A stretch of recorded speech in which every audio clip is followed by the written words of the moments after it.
A Garda Civil investiga a aparición dun macabro achado nunha vivenda que está a ser rehabilitada en Rianxo, na avenida de Rinlo. Trátase dunha bolsa en cuxo interior había varios osos e un cráneo, en apariencia humanos. Foron os propios albaneis que están a traballar na casa os que se atoparon con ela cando realizaban labores de desentullo. Ao parecer a vivenda levaba deshabitada dende hai máis de 30 anos. Unha vez recollidos para o que foi necesaria a correspondente autorización da autoridade xudicial, neste caso o xuíz de garda de Padrón, os restos foron enviados para a súa análise ao Instituto Anatómico Forense do Hospital de Santiago.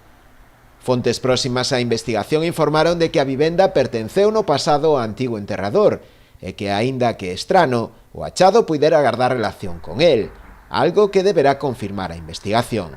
A nova causou unha gran consternación na vila, pero tamén unha fonda curiosidade, co fin de determinar a quen poden pertencer estes restos óseos.